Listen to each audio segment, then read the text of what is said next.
हमने lockdown period में एक सुविधा भी दी थी आप लोग। आप अपना परिचय बताएं। मैं राजेश कुमार मिश्र, जिला दिव्यांग सशक्तिकरण अधिकारी वाराणसी। जिस जिले में इसमें विकलांगों के लिए क्या क्या योजनाएं चल रही हैं? उत्तर प्रदेश सरकार की तरफ से दिव्यांगों के लिए जो योजनाएं चलाई जा रही हैं, उसमें सर्वप्रमुख दिव्यांग पेंशन योजना है। दिव्यांग पेंशन योजना में 500 रुपये प्रति माह की दर से दिव्यांगजनों को पेंशन दी जाती है। ये 3 माह पे एक बार दी जाती है 1500 रुपये। इसके पश्चात आपके कुष्ठावस्था पेंशन, तो कुष्ठावस्था पेंशन के तहत कुष्ठ रोग से जो मुक्त हुए दिव्यांगजन हैं उन्हें 2500 रुपये प्रति माह की दर से 7500 रुपये पेंशन उनके भरण पोषण के लिए दी जाती है। इसके अलावा शादी विवाह प्रोत्साहन पुरस्कार योजना, शादी विवाह प्रोत्साहन पुरस्कार में जो दिव्यांग पति पत्नी हैं उन्हें 35,000 रुपये की धनराशि दी जाती है। अगर पति दिव्यांग है तो 15,000 रुपये, अगर पत्नी दिव्यांग है तो 20,000 रुपये। उसमें योग्यता क्या चाहिए? उसमें योग्यता है कि वो उत्तर प्रदेश के स्थायी निवासी हो और मैरिज रजिस्ट्रेशन एक्ट के तहत पंजीकृत शादी को ही पुरस्कार दिया जाता है। इसके अलावा स्वरोजगार गतिविधियों के लिए दिव्यांगजनों को ऋण और अनुदान दी जाती है। दुकान वगैरह ठेला गुमटी लगाने के लिए इसमें 10,000 और 20,000 की 2 स्कीम है, जिसमें 75% ऋण के रूप में होता है और अनुदान के रूप में 25% होता है। इसके अलावा शल्य चिकित्सा योजना है। शल्य चिकित्सा योजना के तहत दिव्यांगजनों के सर्जरी करके उनके दिव्यांगता में सुधार किया जाता है। इसके अंतर्गत रुपया 10,000 की सीमा में निःशुल्क सर्जरी की जाती है, जिससे कि उनके दिव्यांगता में सुधार हो सके।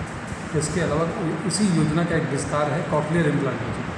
कॉकलियर इम्प्लांट योजना के तहत 6 लाख रुपया संबंधित अस्पताल को दिया जाता है, जिसमें जो दिव्यांग कान से सुन नहीं सकते या जो श्रवण बाधित दिव्यांग हैं उन्हें एक कॉकलियर इम्प्लांट सर्जरी करके लगाई जाती है, जिसके माध्यम से उन्हें स्पीच ट्रेनिंग दे करके 2 साल में बोलने लायक बनाया जा सकता है। इसके अलावा जनपद वाराणसी में मोटराइज ट्राईसाइकिल की भी योजना का संचालन शुरू हो गया है, जिसके तहत 25,000 रुपये की धनराशि सरकार अपनी तरफ से देती है और शेष धनराशि या तो स्वयं दिव्यांग वहन करे या कोई उसकी तरफ से विधायक निधि या सांसद निधि या CSR फंड से उसकी अगर पूर्ति कर देता है तो उसे मोटराइज ट्राईसाइकिल प्रदान की जा सकती है।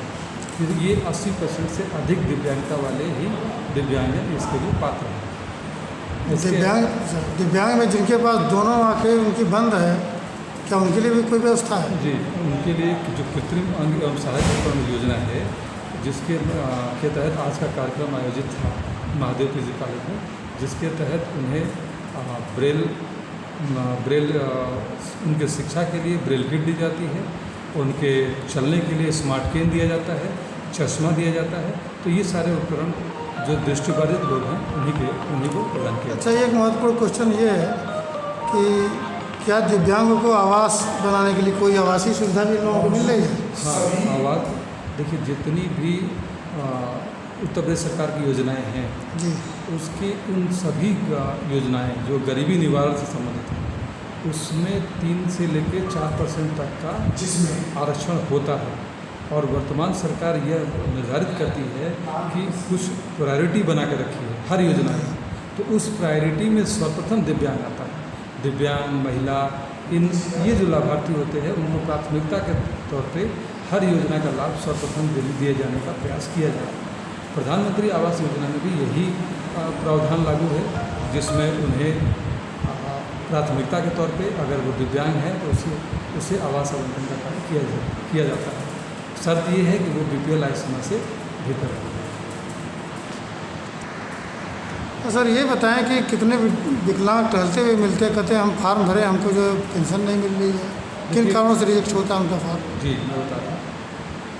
उत्तर प्रदेश सरकार की अधिकतर योजनाएं ऑनलाइन हैं, जैसे दिव्यांग पेंशन योजना, आपका दुकान संचालन योजना, शादी विवाह प्रोत्साहन पुरस्कार योजना।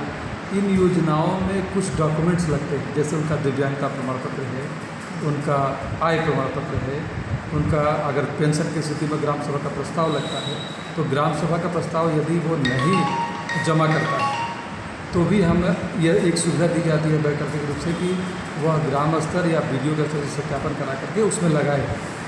और इसमें समय सीमा निर्धारित है, समय सीमा 30 दिन की होती है। हम लोग ये प्रयास करते हैं कि दिव्यांग को जागरूक करके उन्हें बता करके कि आप ये डॉक्यूमेंट जमा कर दीजिए, चूँकि ये अनिवार्य शर्त है। इस अनिवार्य शर्त को न पूरा करने की स्थिति में आपका फॉर्म रिजेक्ट हो सकता है। अब इसके बावजूद भी अगर हम 1 महीना इंतज़ार करते हैं, अगर वो नहीं देते हैं, तो हम उन्हें यह भी अवगत कराते हैं कि आप रिजेक्ट आपका हो गया है, आप पुनः आवेदन कर दीजिए इन दस्तावेजों के साथ, तो आपका पुनः स्वीकृति संबंधी कार्रवाई जो है आपकी करके पूर्ण कर दी जाएगी। खास तौर पे मैं देखता हूँ कि डॉक्यूमेंट, क्योंकि डॉक्यूमेंट अनिवार्य रूप से संलग्न करना होता है, तो अगर वह नहीं होता है, 1 महीना के समय बीत जाती है, तो उस स्थिति में हमें मजबूरन उसे अस्वीकृत करना पड़ता है। लेकिन ये उन्हें मौका दे दिया जाता है, उन्हें अवगत भी करा दिया जाता है कि देखिए समय सीमा खत्म हो गई है, पुनः आप आवेदन कर दीजिए, आपका आवेदन विचार कर लिया जाएगा, लेकिन वर्तमान में इसे रिजेक्ट किया जाएगा।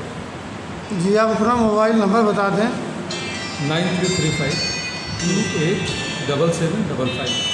इस पर कोई दिव्यांग आपसे बात कर सकते दिव्यांग एकदम बात कर सकता है। काफ़ी दिव्यांग हमसे संपर्क में भी हैं और लगातार संपर्क में है। साइट पर भी मेरा नंबर उपलब्ध है, विभाग के वेबसाइट पर।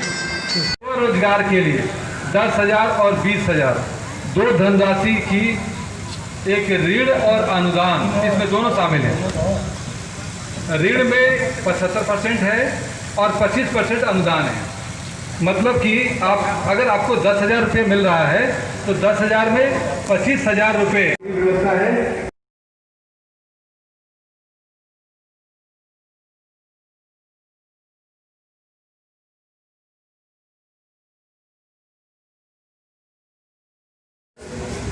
जी हमारे बीच उपस्थित हमारे डिप्टी डायरेक्टर रोहित भाई,